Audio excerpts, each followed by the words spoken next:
The streets are erupting, the people are rising. Togo is on fire. President FAURE GNASSINGBE just rewrote the rules to cling to power forever, turning democracy into his personal dynasty. But how did this happen overnight? Let's uncover the shocking truth. It didn't start with a coup or a fiery speech. It began in silence. On June 24, 2025, behind closed doors, Gnassingbe took an oath, not as Togo's president, but as the head of a newly created Council of Ministers, a shadowy position with unchecked power. No referendum, no public vote, just a swift stroke of a pen, erasing term limits and cementing his rule. The people never saw it coming. Then, the silence shattered. 2 days later, Lomé exploded. The city once known for its calm beaches became a battlefield of rage. Tires burned, barricades rose, and the streets echoed with one deafening message: you can't crown yourself king. This wasn't just a protest, it was a revolution. Gnassingbe's new role? A dictator's dream. The Council of Ministers holds absolute power, immune to elections, untouched by democracy. The presidency? A hollow title handed to a puppet, while the real control stays in one family's grip forever. Togo refuses to bow. The people are fighting back. But will the world listen? This isn't politics. It's a takeover. And the battle for Togo's soul has just begun. What happens next? Stay tuned. At the night, a stolen future sparked a revolution and Togo erupted with heat. This wasn't just protest. It was a hostile takeover of the people's rage. By June 26th, the streets of Togo became a battlefield of defiance. Viral videos showed masked youths hoisting signs, "We are not slaves," and 60 years of one name, enough! In Bay, an opposition stronghold, students tore down billboards of the president's face, while neighborhoods erupted in midnight chants. Leaderless, fearless, and united by betrayal. What's shocking? No political parties organized this. No grand speeches called for action. This was pure, unfiltered fury. A generation raised under the Gnassingbe dynasty, now screaming, "No more." Some weren't even born when FAURE took power in 2005. Others never knew Togo before his father's iron grip. Now they're done waiting. The fire spread fast, from Lomé to Sokode, once quiet cities now trembling with rebellion. But the regime's silence was deafening.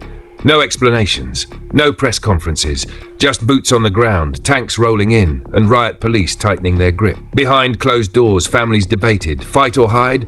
On encrypted apps, students shared escape routes. Hashtags like "Stop the Council" and "Not My Leader" exploded until the internet went dark. One protester's voice message went viral before the blackout. He didn't take power, he stole our This wasn't just about a law. It was about breaking a 60-year curse. And as the regime answered with bullets instead of words, one thing became clear. Togo's youth won't back down. The streets are speaking. Will the world listen? The revolution has begun. What happens next? Togo's brutal crackdown when fear met fury. This wasn't just a police response, it was an all-out military occupation. Armored vehicles rolled in, not with crowd control units, but urban warfare teams. Battle-ready, surveillance-equipped, and ruthless. Their first target?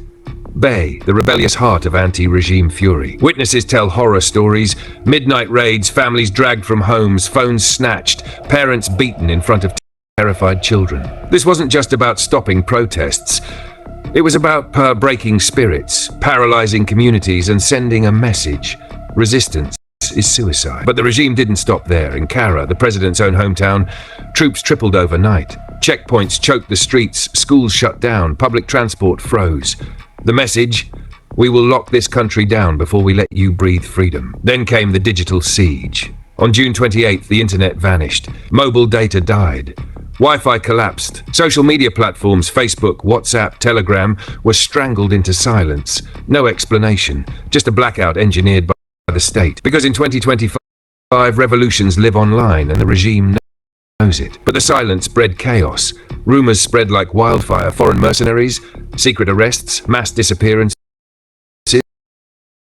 Fear gripped the streets, but so did defiance. The regime's overreach exposed its weakness.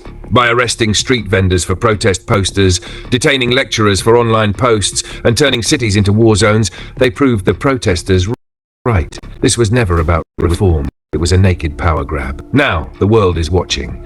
Satellite images show military buildup. International media is amplifying the outcry. The regime wanted control. What it unleashed was resistance. Will Togo's fire keep burning, or will the crackdown succeed?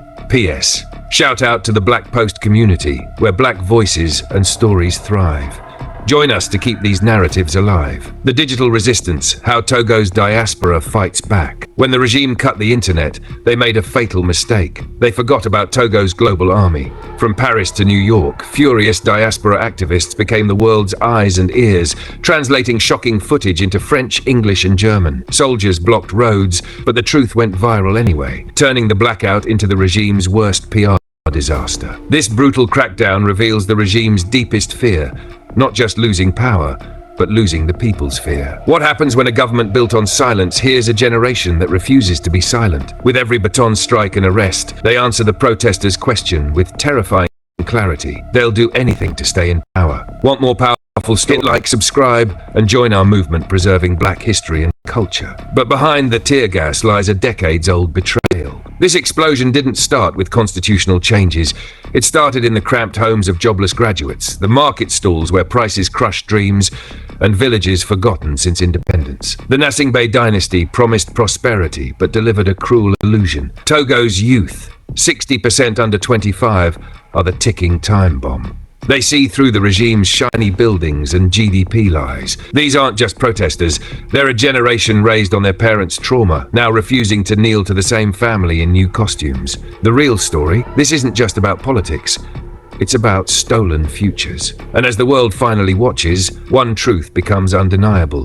When you push people this far, even bullets can't stop the reckoning. Will Togo's youth finish what their parents couldn't? Togo's fearless generation. Why this uprising is different. This isn't your parents' revolution.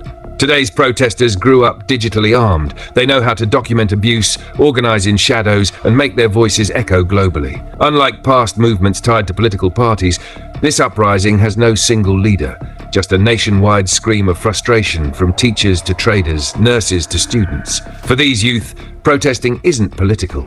It's survival. They've watched their futures get auctioned off while living under constant surveillance that kills dreams before they're formed. The elders whisper what was once unthinkable.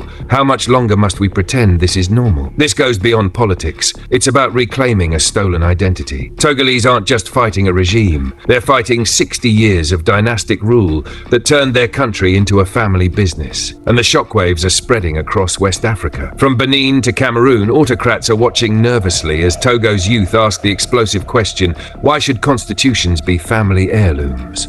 The regime still has guns and courts, but it's lost something far more dangerous, the people's fear. And when citizens stop being afraid, that's when revolutions become unstoppable. Will Togo's fire ignite a regional awakening?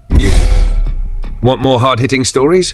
Smash that like button and subscribe to stay updated on Africa's most crucial movements. West Africa's ticking time bomb, how Togo's uprising could topple dictators across the region. Togo's revolution isn't staying in Togo. Right now, dictators across West Africa are watching in horror as their playbook backfires. Leaders like Paul Biya and Alassane Ouattara know exactly what FAURE Gnassingbe just pulled because they've done it themselves. But if a simple constitutional tweak can set Lomé ablaze, what's stopping Abidjan, Yaoundé, or Cotonou from exploding next? This isn't just about Togo anymore. From Ghana to Senegal to Niger, young Africans are rallying behind the Togo revolt, sharing footage and shouting, "Dynasties must fall." The protesters in Lomé aren't alone. They're the same frustrated, unemployed youth you see in Dakar, Abuja, and Bamako. Burning tires, spray-painted slogans, raised fists. This isn't just protest. It's a regional language of rebellion. And while the people unite, the so-called guardians of democracy stay shamefully silent. The EU? A weak statement. France? Still protecting its colonial-era interests.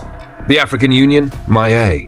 Their hypocrisy is showing. They'll condemn coups but stay quiet when an elected president erases term limits with a pen. Now ECOWAS faces its biggest test yet. After suspending military juntas, what will they do when a civilian dictator steals power legally? If Gnassingbe gets away with this, it sends one clear message to every power-hungry leader in Africa. Just don't use soldiers. Use lawyers. The question isn't just whether Togo's regime falls, it's whether this fire spreads across West Africa. Because when a generation realizes their suffering is the same, their enemies are the same, and their power is collective, that's when revolutions become unstoppable. Will Togo be the spark that lights the fuse?